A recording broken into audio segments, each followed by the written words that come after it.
وجاہدوا فی سبیلہ لعلکم تفلحون صلوات۔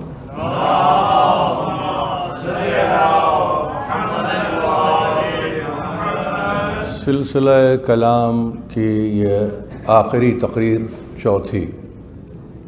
میں شکر گزار ہوں ادارے کا، میں شکر گزار ہوں ان مؤسسین کا، ان بانیان کا کہ جنہوں نے فرداً ایک ایک پروگرام کو تشکیل دیا اور انہوں نے مجھے ظاہر ہے کہ اس قابل سمجھا کہ میں اپنے معروضات کو آپ کی خدمت میں پیش کر سکوں۔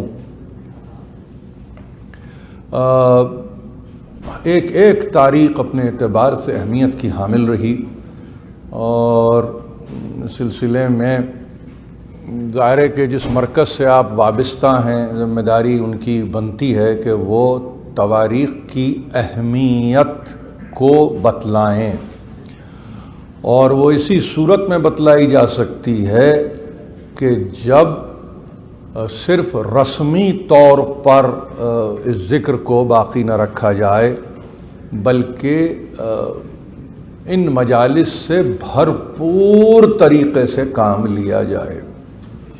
یہ بڑا فعال انسٹیٹیوشن ہے، اس کو سمجھنے کی کوشش کیجئے۔ آپ تاریخ دیکھ کے آتے ہیں، یہ سال کی تاریخ دیکھ کے نہ آئیے، زمانے کی تاریخ کو سامنے رکھ کے تشریف لائیے اور پھر دیکھیے کہ اس کی اہمیت کیا ہے، ورنہ تو تاریخ تو پھر ایک ہی آئے گی اور وہ ایک ہی دن پہ محیط ہوگی۔ وہ دن آئے گا، 24 ساعتوں پر مشتمل وہ دن ہوگا، وہ دن آ کے گزر جائے گا، لیکن ہماری تاریخ گزرنے والی تاریخ نہیں ہے، ہماری تاریخ رہ جانے والی تاریخ ہے، اور تاریخ جہاں ہماری رہ جائے گی وہاں پر آپ بھی رہ جائیں گے، ورنہ یاد رکھیے جن کی تاریخیں مٹ گئیں وہ بھی خس و خاشاک کی طرح فنا ہو چکے، کوئی پوچھنے والا نہیں ہے۔ کیسی ہی ایمپائر کیوں نہ ہو، کیسی ہی کنگڈم کیوں نہ ہو، کیسا ہی ملک کیوں نہ ہو، کیسی ہی سلطنت کیوں نہ ہو، بڑے بڑے آئے اور آ کے گزر گئے، مگر ایک نام ہے حسین ابن علی کا، وہ آج بھی ہے، قیامت تک باقی رہے گا۔ یہ ہمارا عقیدہ اسی صورت میں ہے کہ ہم نے اپنے آپ کو اس عقیدے پر عامل پایا۔ یہاں عامل پانے کا مطلب یہ نہیں ہے کہ یہ عقیدہ میرے اور آپ کے وجود سے ہے، گزشتگان بھی اس عقیدے پہ چل رہے تھے، آئندگان بھی اس عقیدے پہ چلتے رہیں گے۔ یہ ہے ہماری تاریخ، یہ ہے ہماری تاریخ۔ اس میں اگر 27ویں رجب کا دن ختم ہو اور شب 28 میں آپ داخل ہوں تو آپ کو سمجھنا چاہیے، سوچنا چاہیے کہ ان ساعتوں کی اہمیت کیا ہے۔ کبھی آپ اس حکمت پہ بھی غور کریں کہ کچھ تاریخیں ایسے ملا کے آپ کو دینے والے نے دی ہیں کہ جس کے نتیجے میں آپ ہی کہتے ہیں تذکرہ ختم ہی نہیں ہوتا۔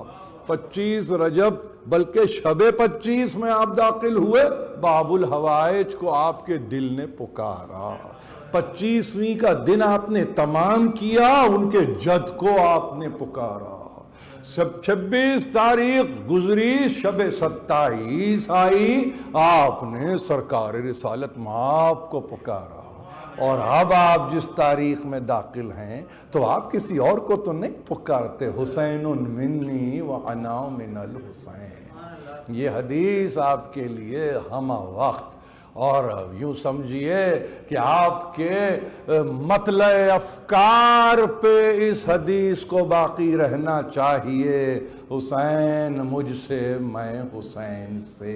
یہ کون کہہ رہا ہے؟ جس کے قلب پہ قرآن آیا ہے۔ یہ کون کہہ رہا ہے؟ جو معراج پا رہا ہے۔ یہ کون کہہ رہا ہے کہ جو سدرۃ المنتہا سے گزر رہا ہے۔ یہ کون کہہ رہا ہے جو قاب قوسین کی منزل پہ جا رہا ہے۔ یہ کون کہہ رہا ہے کہ ذات احدیت سے جب وہ ایک مرتبہ رابطے میں آتا ہے تو نہ وہاں کوئی ملک کا تصور ہوتا ہے، نہ وہاں کسی جبریل کا تذکرہ ہوتا ہے، وہ ہوتا ہے اور پیدا کرنے والا ہوتا ہے۔ وہ کہہ رہا ہے حسین منی وانا من الحسین۔ دیکھیے آپ کے سامنے 3 تقاریر رکھ دی گئی ہیں، آپ کا دل، آپ کا دماغ میزان بنا ہوا ہے۔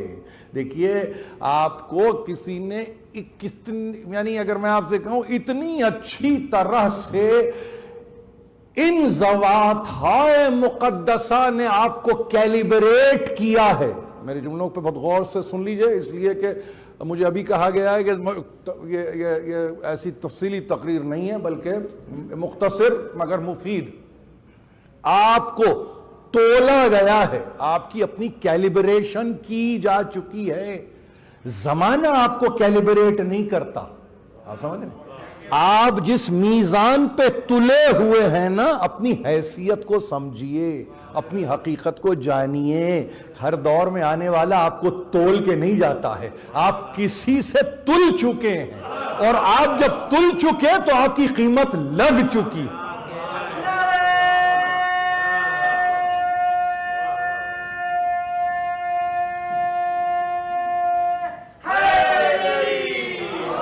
صرف ایک اہمیت، یہ آپ کی اہمیت ہے، یہ میں آپ کو آپ کی اہمیت بتلا رہا ہوں، میں صرف آپ کو بتلا رہا ہوں کہ اس اہمیت کے حامل ہیں۔ یہ جو ذکر آپ کے حوالے کیا گیا ہے نا، کبھی قرآن کی صورت میں، کبھی حدیث کی صورت میں، کبھی معصومین کی صورت میں، اس لیے کہ آپ تولے جا چکے ہیں۔ اگر آپ اس اسکیل پہ، اس میزان پہ تلے ہوئے نہیں ہوتے، آسان کر دوں، اگر آپ اس میزان پہ، ترازو پہ پورے اترے ہوئے نہیں ہوتے تو یہ آپ کے حوالے ذکر نہیں کیا جاتا۔ آپ سمجھ رہے ہیں؟ بچوں کو بتائیے، اس کی اہمیت بتائیے، اس کی اہمیت بتائیے، اس کی گراں قدری بتائیے۔ آپ بتائیے ان کو کہ بیٹے ہم جو مجلس میں جاتے ہیں نا، یہ اس لیے نہیں کہ وہ محتاج ہیں کہ ہم جائیں تو ان کا ذکر ہو، نہیں، ایسا نہیں ہے۔ ان کو احتیاج نہیں ہے، ان کو ضرورت نہیں ہے، ہم جاتے ہیں اپنے تذکرے کو بلند کرنے کے لیے۔ ہماری مجال نہیں ہے کہ ہم یہاں مجلس میں بیٹھ کے ہم تذکرے کو بلند کریں گے، نہیں، آپ آ گئے، یہ تو آپ کی معراج ہے۔ 27 رجب کا دن گزار کے گفتگو کر رہا ہوں، یہ آپ کی معراج ہے، جس فرش پہ بیٹھے ہیں نا، عرش سے بلند ہے۔ یہ تو عقیدہ ہے آپ کا، ہے، یہ تو نہیں کہیں گے کہ آپ کے ہمارا یہ عقیدہ نہیں ہے، یہ آپ نے فرش کو عرش سے کیسے ملا دیا؟ ارے بھائی، فرش عرش اس وقت بنتا ہے کہ جب فرش کی قابلیت کے مطابق تذکرہ ہو۔ جہاں فرش میں قابلیت یہ ہے کہ کبھی محمد کا تذکرہ ہوتا ہے، کبھی علی کا تذکرہ ہوتا ہے، کبھی فاطمہ کا تذکرہ ہوتا ہے، کبھی حسنین کا تذکرہ ہوتا ہے، ائمہ معصومین کا تذکرہ ہوتا ہے، تو جو یہاں کر رہے ہیں نا، وہاں بھی ملائے اعلیٰ عرش پہ یہی تذکرہ کر رہے ہیں۔ تو فرش کو عرش کے قابل بنانے والا گھرانہ ہے جس نے آپ کو یہاں بلایا ہے۔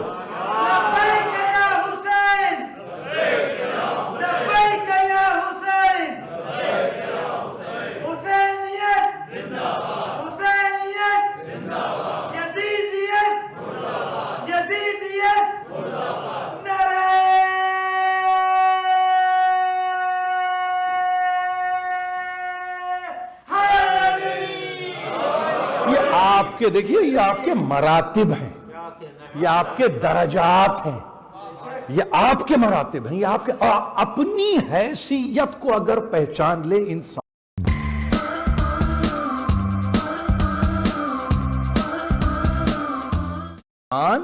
تو یقین جانیے، من عرف نفسہ والی جو حدیث ہے نا، وہ اپنے مقام پر ہے۔ جس نے اپنے نفس کو پہچانا اس نے وہاں پہ، تو پہچانو تو صحیح اس فرش پہ کہ آپ کا مرتبہ کیا ہے، آپ کی منزلت کیا ہے، آپ کا درجہ کیا ہے، کس کمال پر آپ ہیں.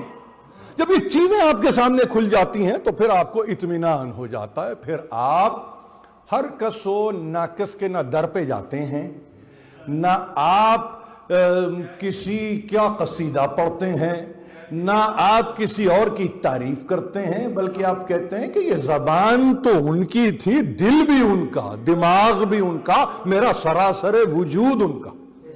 یہ ہے ہمارا عقیدہ. اس عقیدے کو باقی رکھیے.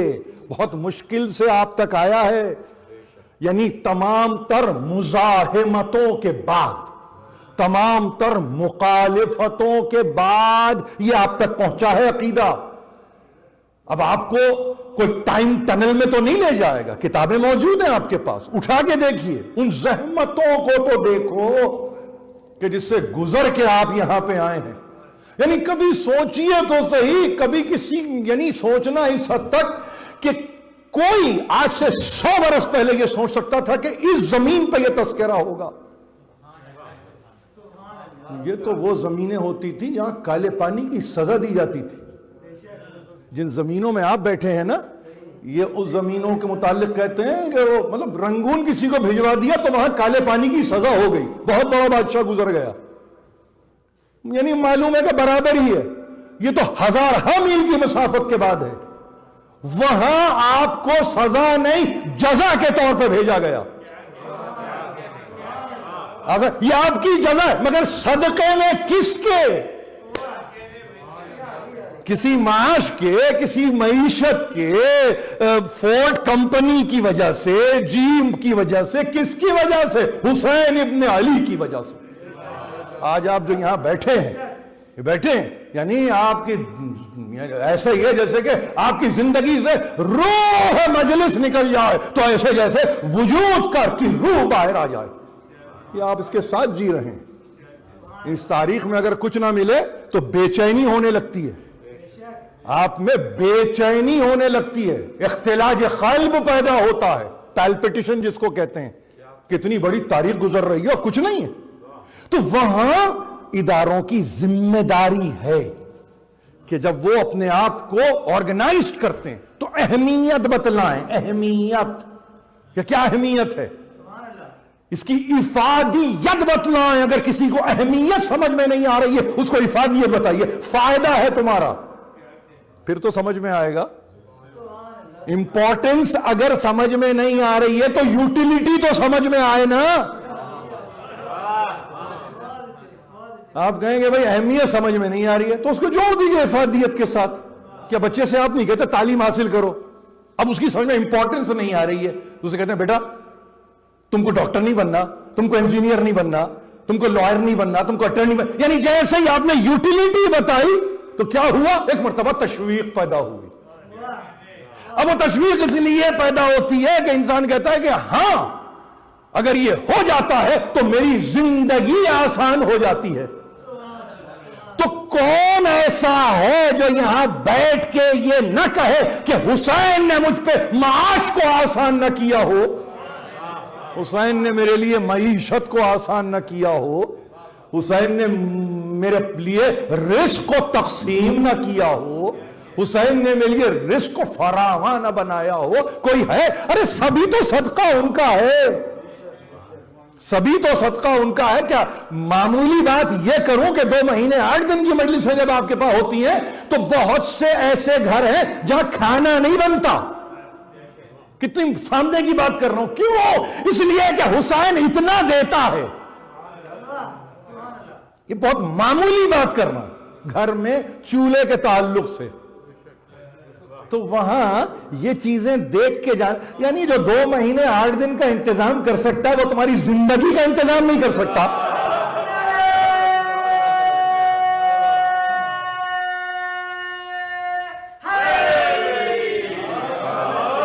ایمان رکھیے، ایمان رکھو، صرف ایمان رکھو. اور ایمان کا مطلب کیا؟ یہاں یقین رکھنا ہے. ایمان تو سبھی رکھتے ہیں. یا ایھا الذین آمنو، یہ گردان ہے نا قرآن میں، یہ مشق کروائی جا رہی ہے نا. یا اے ایمان والو، اے ایمان لانے والو، اے ایمان پہ باقی رہنے والو، جو چاہے ترجمہ کیجئے، جیسے چاہے کیجئے، صاحبان ایمان کی گفتگو ہو رہی ہے۔ اتقوا اللہ وابتغوا الیہ الوسیلۃ، یہی تو آیت پڑھا تھا۔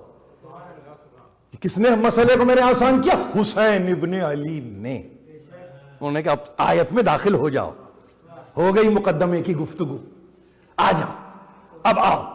صاحبان ایمان سے قرآن گفتگو کر رہا ہے، اور اس کے بعد یہ فوری طور پہ کہ تقوی کو، قشیے کو، خوف کو اپنا یعنی زندگی، اپنی زندگی کا شعار بناؤ،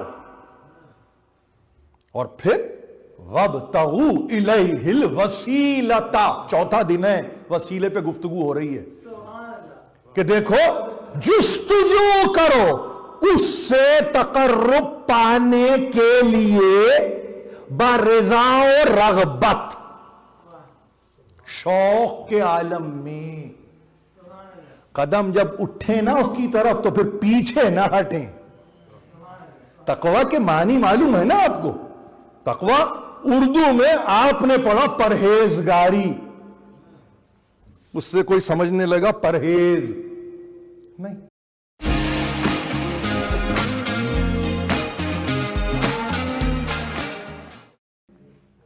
رستگاری یعنی ایک ایسا مستقیم راستہ جو یمین و یسار سے بچتے ہوئے، خلف و وراء سے اپنے آپ کو بچاتے ہوئے براہ راست اس کے پاس لے جائے۔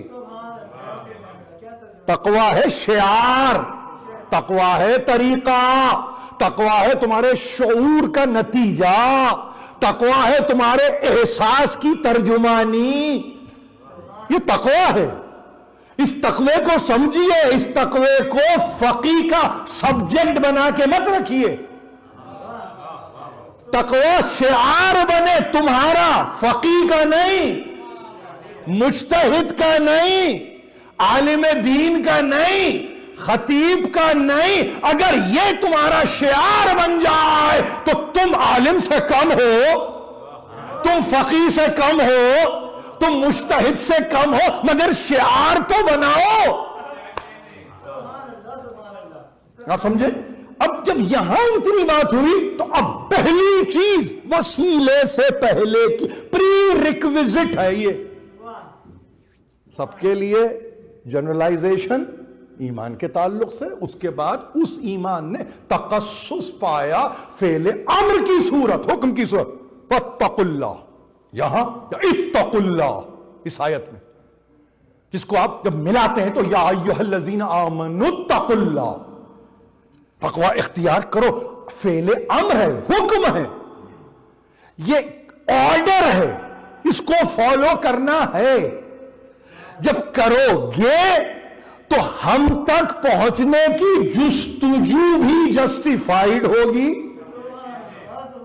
اور جب وہ جستجو جسٹیفائیڈ ہوگی تو مینز بھی جسٹیفائیڈ ہوں گے۔ کیسے آئے؟ کس کے ساتھ آئے؟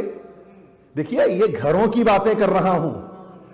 جو ذمہ دار ماں باپ ہوتے ہیں نا، بچہ کہیں سے آتا ہے اور ذرا سا وقت گزر گیا تو ذمہ دار ماں باپ کہتے کہاں تھے، کس کے پاس تھے، اتنی دیر تک کیوں تھے، تمہیں آنے کا وقت نہیں پتا۔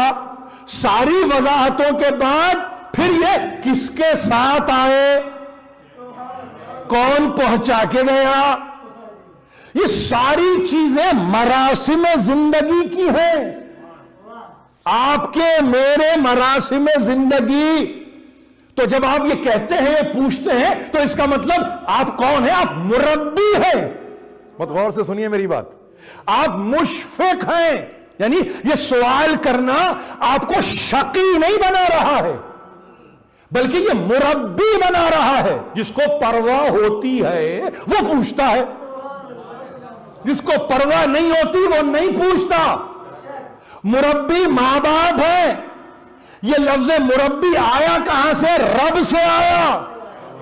مربی وہ کہ جو مجھ پر احسان کرتے، میرے ماں باپ میرے مربی ہیں، شفیق ہیں مجھ پر، مہربان ہے مجھ پر.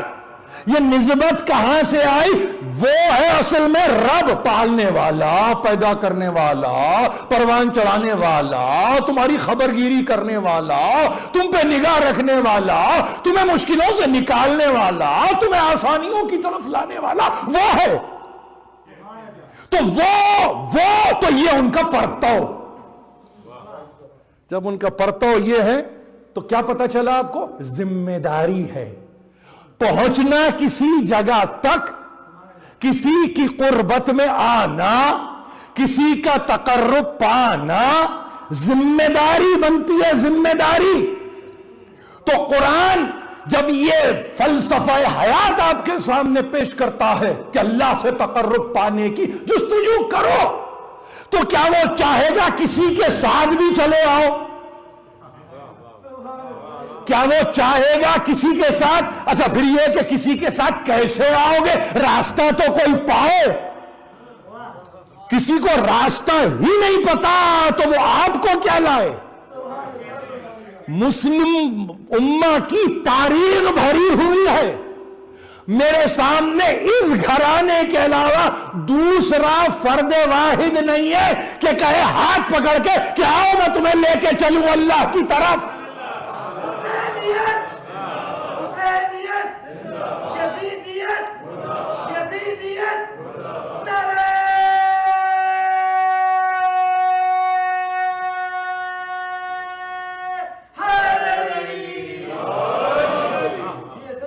سورہ یونس قل هل من شرکائکم من یہدی الی الحق قل اللہ یہدی للحق.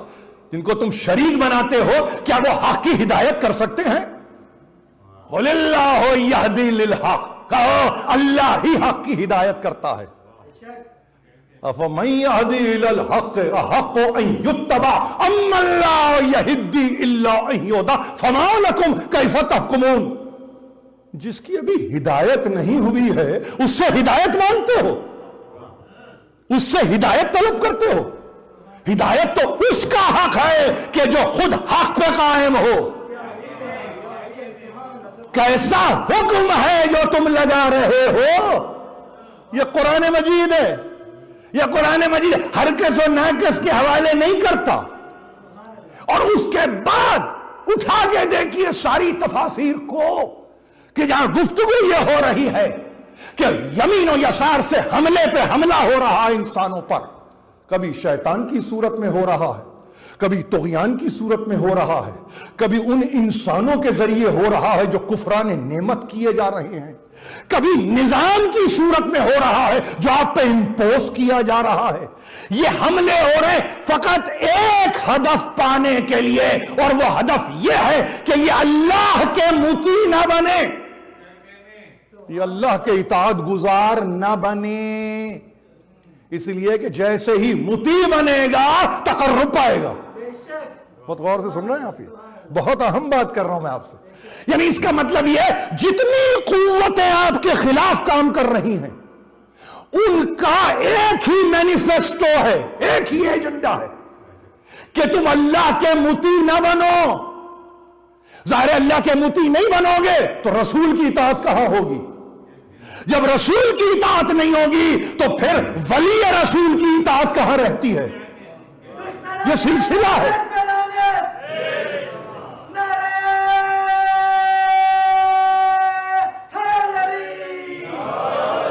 آپ سمجھ رہے ہیں میری بات؟ ہوتا ہی نہیں. تو جب نہیں ہوگا تو یہ قوتیں آپ پر اور آپ کے خلاف مزاحم ہوتی ہیں. یہ عربی کے لفظ ہیں، اردو میں استعمال ہوتے ہیں. عزیزو گھبرانا نہیں، خدا کے واسطے نہیں گھبرانا. اس لیے کہ میں اپنا کام جانتا ہوں. میں سماعت کو بلند کرنے کے لیے آیا ہوں، میں سماعتوں کو نیچے نہیں لے کے آ سکتا.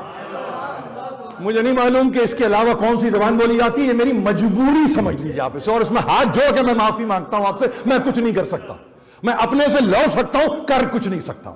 میں کچھ نہیں کر. مزاحم ہیں وہ قوتیں کہ جو آپ کے مزاحم ہیں، نہیں بلکہ آپ کے متقابل ہیں، بلکہ آپ کے مقابلے پر ہیں. یہ ہے اسی آیت میں رکھا ہوا ہے. 2 for 6 for you from us for real. وَجَاهِدُوا فِي سَبِيلِهِ، اللہ کے طرف آنے کے لیے، قربت پانے کے لیے وسیلے کی جستجو کرو. اور اس کے بعد ورڈ آف کاشن ہے یہ، جاہدوا فی سبیلہ. یاد رکھو اس کی راہ میں جو مزاحم قوتیں ہیں ان سے تمہیں مجاہدہ کرنا ہوگا. یہ آئے وسیلہ کو جا کے دیکھیے، خدا کے واسطے جا کے دیکھیے، اس لیے کہ فقط ایسا نہیں ہے جہاد کرو جہاد کرو. ارے بھائی ہم کوئی طالبان ہیں کیا؟ یہ جہاد کرو، قتال کرو، مارو، مر جاؤ، اڑا دو، یہ نہیں ہوتا ہمارے پاس. ہمیں تو بتایا جا رہا ہے کہ اس تک پہنچنا ہے وسیلہ. اب تمہیں اور اللہ کے درمیان جو وسیلہ ہے اس میں کچھ لوگ رکاوٹ ڈالتے ہیں، اس لیے ورڈ آف کاشن دے دیا، جاہدوا فی سبیلہ. اسی کے راستے پہ رہتے ہوئے اسی سے تقرب پانا ہے تو مجاہدہ کون کرتا ہے؟ جو مجاہد ہوتا ہے. مجاہد کون ہوتا ہے؟ جو جد و جہد کرتا ہے، جو اسٹرگل کرتا ہے، جو صحیح کرتا ہے، جو قوتوں کا بڑھ بڑھ کے مقابلہ کرتا ہے، وہ مجاہد ہوتا ہے. جو کر رہا ہے یعنی جس عمل کو وہ مسلسل رکھ رہا ہے اس کو جہاد کہتے ہیں. وہ جہاد اللہ کی راہ میں ہوتا ہے. اللہ کی راہ میں ہونے والا جہاد سب سے پہلے اپنے نفس سے ہوتا ہے. اپنے نفس کو مارو تاکہ اللہ کی طرف آؤ، اپنی نفس کشی کرو تاکہ خدا کی طرف بڑھتے چلے آؤ. یہ کب ہوگا؟ جب کوئی مظاہر ہوں گے، جب ڈیمونسٹریشن کرنے والے ہوں گے، جب بتانے والے ہوں گے. امت میں کوئی ایسا تو لاؤ نفس کش کہ جس نے اپنے نفس کو مارا ہو اور اپنی نیند کو اس کی مرضی سے قریب سے بدل کے رکھ دیا.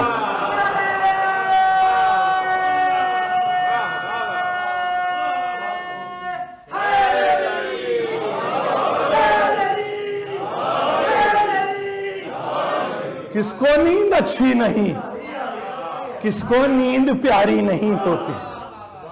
ارے وہاں طبعی قوت کو اس طرح سے زیر کر دیا کہ تو مزاحم ہوتی ہے.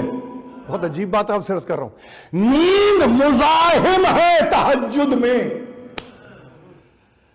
بیٹھے یہاں پہ نماز تہجد کے پڑھنے والے بیٹھے، یعنی ایک اسٹرگل، ایک سعی، ایک کوشش، ایک پیہم عمل، یعنی بستر ہے کہ روکے جا رہا ہے، گرم ہوا ہے کہ آمادہ کیے جا رہے ہیں. آپ کی کمبل ہو یا آپ کی رضائی، آپ کو چاہتی نہیں کہ وہ چھوڑے اور آپ اسے چھوڑیں. اس کے بعد آپ کی کیفیت یہ ہے کہ مزاحم قوت کا مقابلہ کر کے آپ ابھی شریر پر ہیں، بستر پہ ہیں، مجاہد بن گئے. امیر المومنین نے یہی تو کہا، یا ہمارے اور بستر پہ مر جائے اس سے بڑھ کے شہید کون ہے؟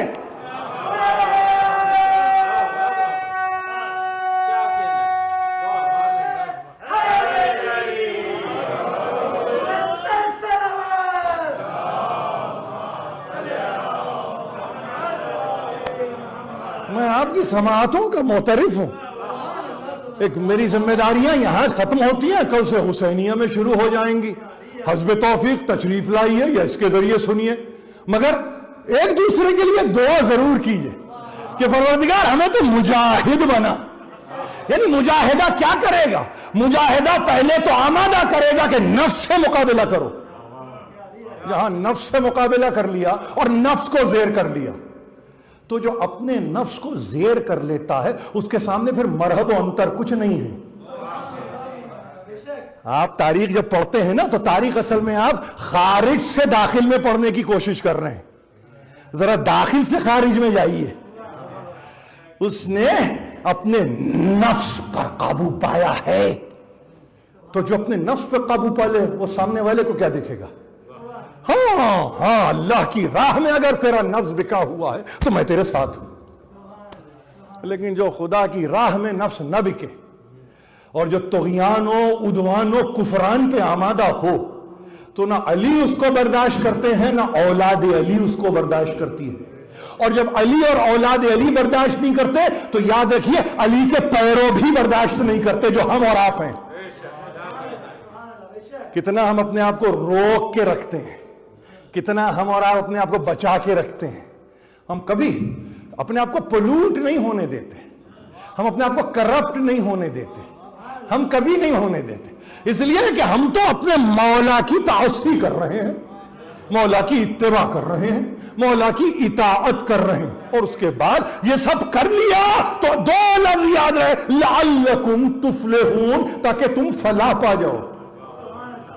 آج آیت ہو گئی ختم۔ یہاں ختم کا مطلب یہ ہے کہ اس در دولت پر جو منسوب ہے میری شہزادی سے، ہم ان کے دروازے پہ اس کو ظاہر ہے کھلے ہوئے دروازے ہیں، مگر مضمون کو ہم بند کر رہے ہیں یہ کہہ کے کہ ہم مجاہدہ کرتے ہیں صبح و شام، اس کے نتیجے میں ہم وسیلے کی جستجو کرتے ہیں، وسیلہ ہم کو ملتا ہے، ہم تقرب پاتے ہیں، ہم تقرب پاتے ہیں تو پھر ہمیں کہنے کی ضرورت نہیں ہے کہ وہ متقی ہے یا وہ متقی نہیں ہے، ہمیں ضرورت نہیں ہے، ہمیں ضرورت نہیں ہے، ہمیں معلوم ہے کہ ہم ایک آیت کے میزان میں تلے ہوئے ہیں، بس یہ ہے گفتگو۔ اور فلاح پا جاؤ، فلاح پا جاؤ، اس کے ہو جائیے، کسی اور کے نہ رہیے، کسی اور کے نہ۔ کل کی یہی تو گفتگو تھی نا، اگر آپ کو معراج کے دن کی تقریر یاد ہے، شب معراج، بلکہ شب معراج کہوں، تقریر یاد ہے کیا ہے؟ نہ ڈھونڈ اس چیز کو تہذیب حاضر کی تجلی میں کہ پایا میں نے استغنا میں معراج مسلمانی۔ آپ یہاں کے گلٹرڈ سوسائٹی میں مرج ہونے کی کوشش نہ کریں، روشنیاں تو بہت ہیں، نور کوئی نہیں ہے،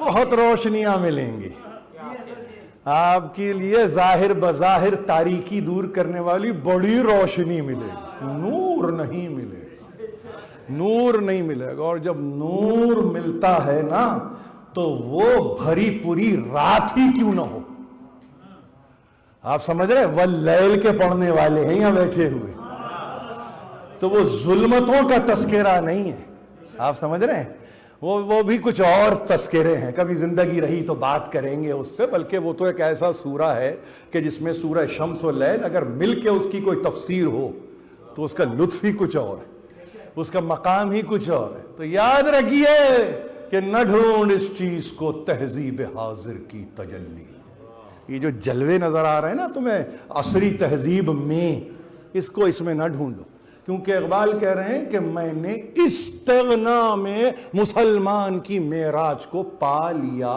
ہے۔ آپ کو یاد رکھیے، ہمیشہ یاد رکھیے، حسین ابن علی سے کسی نے پوچھا قیلا مل غنا، یعنی استغنا، مالداری، تونگری، آپ سمجھے، بے نیازی کس کو کہتے ہیں مولا؟ پوچھنے والے نے یہ ہوتی کیا ہے؟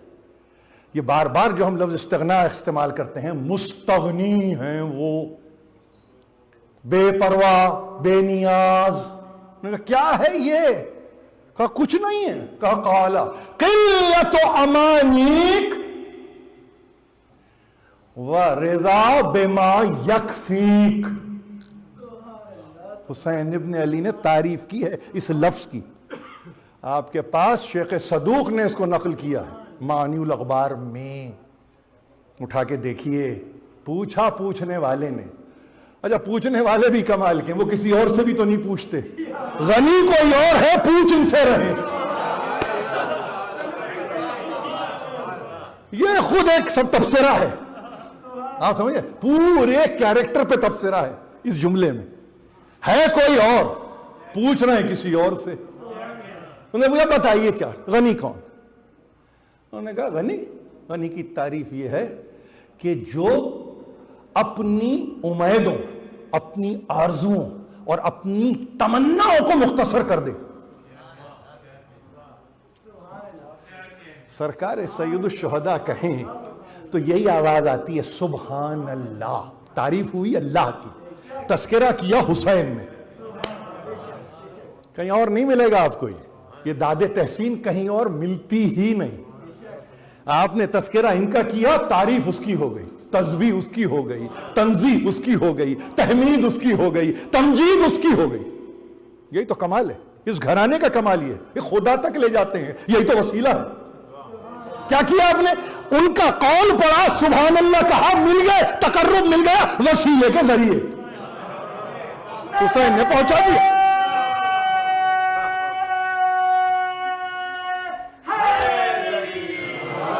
قلت امانیک، تمہاری تمناؤں کی قلت، تمہاری آرزوؤں کی قلت. مختصر کر دو اپنی آرزوؤں کو. کیا عجیب بات ہے 21ویں صدی میں جہاں معیشت کے حوالے سے کہیں سوشلسٹ بیٹھے ہیں، کہیں مارکسسٹ بیٹھے ہیں، کہیں کمیونسٹ بیٹھے ہیں، کہیں کنفیوشسٹ بیٹھے ہوئے، وہاں یہ کہ اپنی آرزوؤں کو کم کرو. اور دوسرا غضب کا ٹکڑا اس حدیث کا، وَالرِّضَا بِمَا يَكْفِيكَ، اور جو تمہیں شے کافی ہو گئی نا اس پہ راضی ہو جاؤ. اب آپ سمجھ گئے؟ یعنی اگر آپ مجھ سے کہیں کہ جناب والا 4 دن میں کیا تحفہ دیا، یہ حدیث ہے تحفے میں آپ کی. کیا کریں گے اب آپ؟ تمناؤں کو قلیل کر لیجئے، آرزوؤں کو مختصر کر دیجئے، طول عمل نہ ہو، الف میم لام عین سے نہیں. یعنی آپ کی امیدیں، آپ کی آرزویں، آپ کی خواہشیں اس وقت طول نہ پائیں، اس کو مختصر کر دیجئے. اور اس کا جواز جسٹیفائی کر رہے ہیں. دیکھیے عجیب بات کروں آپ سے، جسٹیفیکیشن ایک ہی حدیث میں موجود ہے کہ سنو یہ کرتے ہو تو کیا ہوتا ہے، الرضا بما یکفیک، جو تمہیں کافی ہو گیا نا، 2 لقمے کافی ہیں، وہ تمہاری مرضی سے کافی ہیں، تمہیں پھر ضرورت نہیں ہے کسی چیز کی. یہ ہے حسین ابن علی. جس کا عالم یہ ہو تو پھر وہ آپ کو عصر عاشور انتہا کی دعا یہ کرتا ہوا کہ جہاں وہ یہ کہ پروردگار دعا یہ ہے کہ اب تو میرے لیے کافی ہو جا. یہ ہے زندگی، حسین ابن علی کی زندگی ہے یہ. اس کو کسی منزل پہ باپ نے بھی اور بیٹی نے بھی، علی نے بھی اور زینب نے بھی، حسبنا اللہ و نعم الوکیل، کافی ہے تو ہمارے لیے. اور تو کتنا اچھا وکیل ہے. وکیل کا مطلب یہ ہے کہ اب ہمیں کسی کی سرپرستی نہیں چاہیے، ہمیں کسی کی وکالت نہیں چاہیے، کوئی ہماری طرف سے نہ بولے. تو حال جانتا ہے، تو احوال جانتا ہے، اب تو کافی بھی ہو جا اور تو ہی میرا وکیل بھی ہو جا. یعنی اس دنیا میں بھی اس دنیا میں بھی ہم سے متعلق کوئی پوچھے تو اب ہمیں کسی کی ضرورت نہ ہو، تو ہی ہمارے لیے حسبنا اللہ و نعم الوکیل. کہتے ہیں احد سے پلٹنے کے بعد کا جملہ ہے یہ، جس کو پوری تاریخ مسلمانوں کی لکھ رہی ہے کہ شکست ہوئی. جو شکست کھاتا ہے نا وہ حسبنا اللہ نہیں کہتا. شکست خوردہ دماغ حسبنا کتاب اللہ تو ضرور کہہ سکتا ہے، لیکن حسبنا اللہ نہیں کہتا. بھئی کہا نا کسی نے آ کے ابھی جوتے کے تسمے صحیح کر رہے ہیں، پلٹ کے آنے والا آیا کہ بہت بڑی فوج کے ساتھ پھر پلٹ کے آ رہا ہے. کہا آنے دو، حسبنا اللہ و نعم الوکیل، کافی ہے اللہ ہمارے لیے. اب ہمارے درمیان اب اگر حساب بھی ہوگا نا، محاسبہ بھی ہوگا، اللہ کافی ہے. اور وہی بہترین میرا وکیل ہے، بہترین وکیل ہے، اس سے بڑھ کے کوئی نہیں ہے. احد کے لیے مسلمانوں نے کہا شکست ہوئی اسلام کی فوجوں کو، تو فقرہ یہ ہے. کربلا کے لیے کہا حسین مارے گئے، زینب نے کہا حسبنا اللہ و نعم الوکیل. وہ باپ ہے، یہ بیٹی ہے. یہ وہ بیٹی ہے کہ جب چلے ہیں نا سید الشہداء 28 رجب کو، تو جیسے آپ نے سنا ہوگا صف آرائی جب ہوتی ہے، صف بندی جب ہوتی ہے، فوجیں جب لڑنے کے لیے تیار ہوتی ہیں، آپ کو معلوم ہے نا کیا ہوتا ہے؟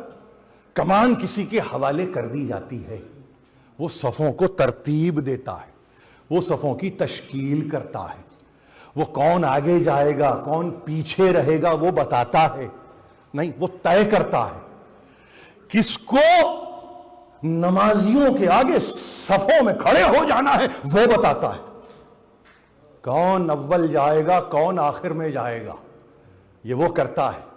یہ تو آپ کربلا کے میدان میں دیکھتے ہوں گے، گھر بھی تو اجڑ رہا ہے، کسی کا گھر بھی تو تباہ ہو رہا ہے، اب یہ سفارائی کس سے کون کرائے؟ حسین کی نگاہ انتخاب نے منتخب کیا جناب زینب کو، جناب زینب کا انتخاب ہے۔ کس طرح سے؟ یہ کہہ کے کہ بی بی شہزادی ماں کی جگہ، ہم جانتے ہیں آپ کو ماں کی جگہ، بس تمنا یہ ہے آپ کے حوالے ہے، جس کو چاہے لے چلیں، جس کو چاہے پیچھے رہنے دیں۔ آپ کہتے ہیں فاطمہ صغرا پیچھے رہ گئی، حکمت زینب ہے، آپ سمجھ رہے ہیں؟ یہ حکمت زینب ہے، اس لیے کہ اذن پائی ہوئی ہے حسین ابن علی سے کہ کون جائے گا کون رکے گا۔ 6 مہینے کے بچے کا ابھی تذکرہ نہیں ہے، ابھی تو کل 18 دن کا بچہ ہے، 18 دن کا، ماں کی آغوش میں ہے، وہاں زینب ہے، بھابھی سوار ہو جائیے۔ ہاں اس سے پہلے کے مقدمات کو تو آپ کو جاننا ضروری ہے نا، یہ ایسے نہیں ہے حسین نے اذن پایا، زینب نے حسین سے اذن پایا۔ یاد رکھیے گئے نانا کی قبر پہ، اور نانا کی قبر پہ جا کے کہتے ہیں پائی نے مزار سر کو رکھ دیا، آواز آئی میرے کلیجے پہ سونے والے آ جا، میری دوش پہ آنے والے آ جا، میرے پشت کے سوار آ جا، ادھر آ جا۔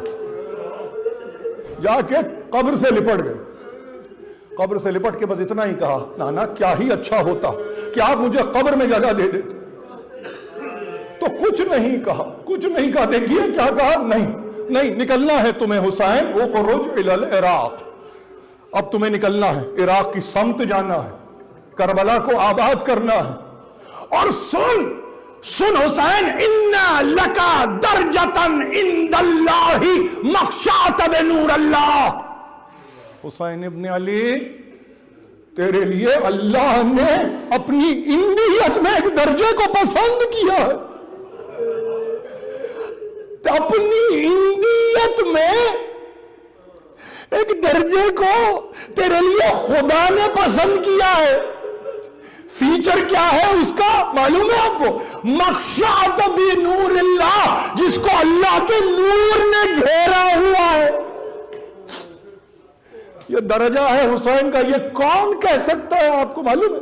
یہ وہ کہہ سکتا ہے جس سے روایت کو لینے والوں نے لیا، نام ہے ابو سعید خدری، کہ جب ابو سعید خدری نے سرکار رسالت مآب سے وسیلے کے معنی پوچھے تو بے اختیار کہا درجتی فی الجنہ، ابو سعید وسیلہ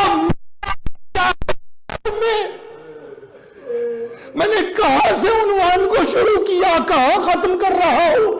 جو درجہ بنا ہوا ہے جنت میں وہ حسین کو خوشخبری دیتا ہے، اِنَّ لَكَ دَرْجَةً عِندَ اللَّهِ مَخْشَعَةً بِنُورِ اللَّهِ، حسین ایک درجہ خدا نے پسند کیا ہے اپنی انبیت میں، جس کو کہ غشاوہ کیا ہوا ہے، اوڑا ہوا ہے، ڈھانپا ہوا ہے اللہ کے نور نے۔ اذن لے کے چلے، جاؤ عراق کی طرف جاؤ، اور پھر کیا کرتے اور کیسے نہ کرتے؟ ایک مرتبہ بقیع کے قبرستان چلے گئے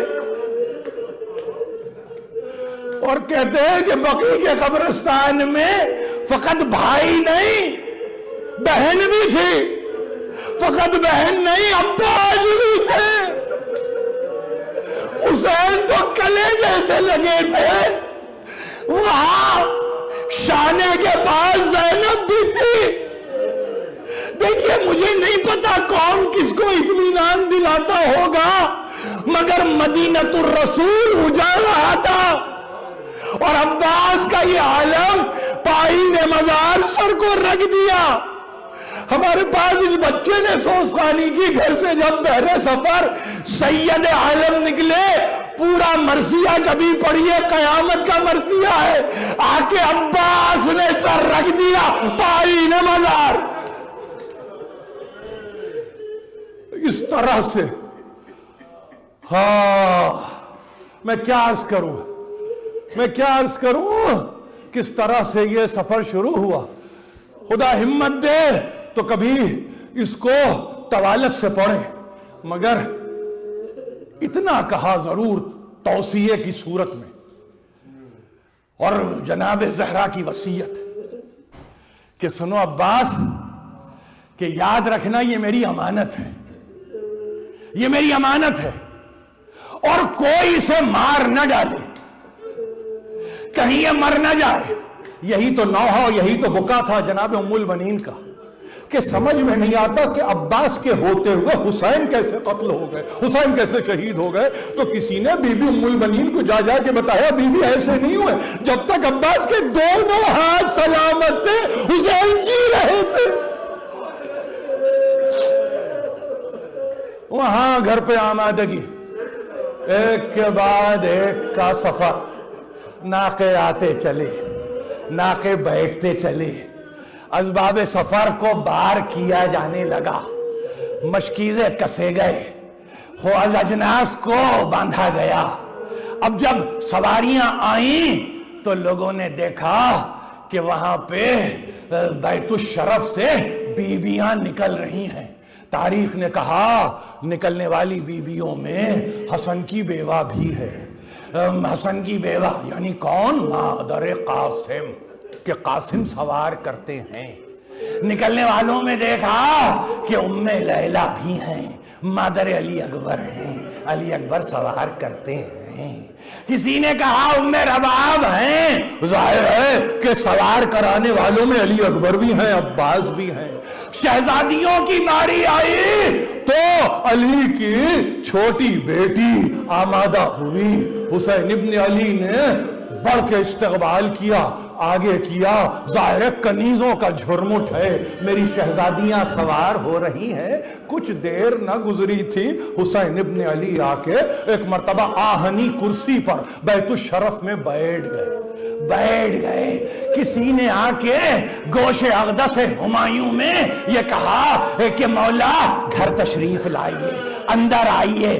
گئے، باہر آئے، دائیں طرف دیکھا، بائیں طرف دیکھا، ایسا لگتا تھا جیسے کچھ انتظام کا جائزہ لے رہے ہوں،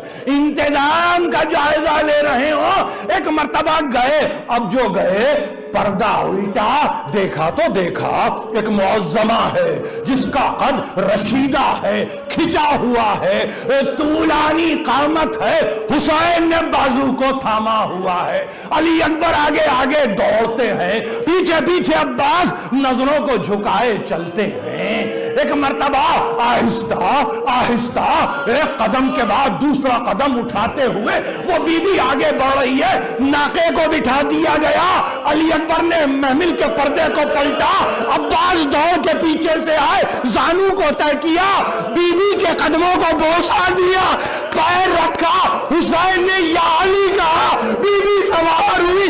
پوچھنے والوں نے پوچھا یہ کس کی سواری تھی؟ با اہتمام سواری، با روب سواری۔ آہستہ سے کہا ثانی زہرا جا رہی تھی، محمد کی بڑی نوازی جا رہی تھی۔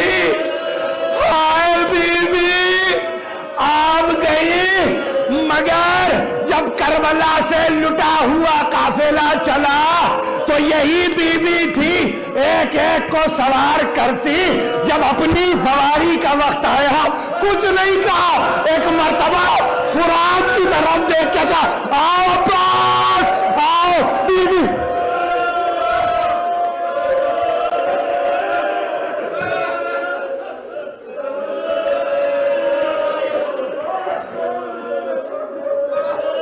حسین حسین حسین، ماتم حسین، ماتم